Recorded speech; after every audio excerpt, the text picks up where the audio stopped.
సిరియాపై America ప్రతీకార దాడులు చేసింది. ఐసిస్ ఉగ్రవాదుల స్థావరాల లక్ష్యంగా బాంబుల వర్షం కురిపించింది. ఆపరేషన్ హ్యాక్ ఐ స్ట్రైక్ పేరుతో ఈ దాడులు చేసింది అమెరికా. ఇటీవల సిరియాలో 2 అమెరికా సైనికులను ఉగ్రముఖ హత్య చేసింది. దాంతో అమెరికా డిసెంబర్ 19న ఆపరేషన్ హ్యాక్ ఐ స్ట్రైక్ ను ప్రారంభించింది.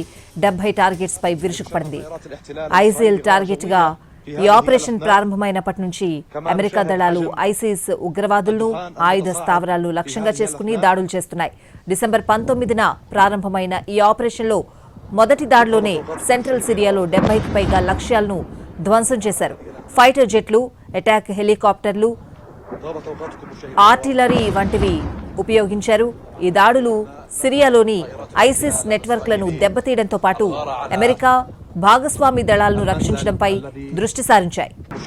డిసెంబర్ 30 నాటికి ఈ ఆపరేషన్లో సుమారు 25 మంది ఐసిస్ ఉగ్రవాదులను చంపినట్టు అమెరికా సైన్యం ప్రకటించింది.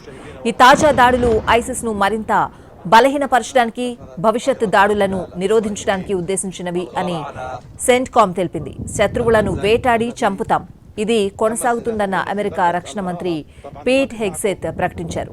ఈ ఆపరేషన్ పేరు హ్యాక్ ఐ స్ట్రైక్ అనేది మరణించిన సైనికులు అయోవా రాష్ట్రానికి చెందినవారు కావడంతో వచ్చింది.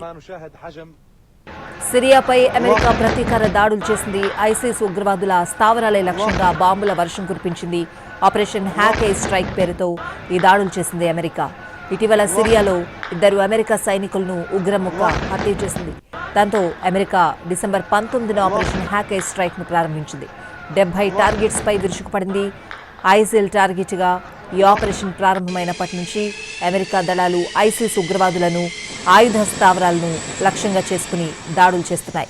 డిసెంబర్ 19 ప్రారంభమైన ఈ ఆపరేషన్లో మొదటి దాడిలోనే సెంట్రల్ సిరియాలో 70కి పైగా లక్ష్యాలను ధ్వంసం చేశారు. ఫైటర్ జెట్లు, అటాక్ హెలికాప్టర్లు, ఆర్టిలరీ వంటివి ఉపయోగించారు. ఈ దాడులు సిరియాలోని ఐసిస్ నెట్వర్క్లను దెబ్బతీయడంతో పాటు అమెరికా భాగస్వామి దళాలను రక్షించడంపై దృష్టి సారించాయి.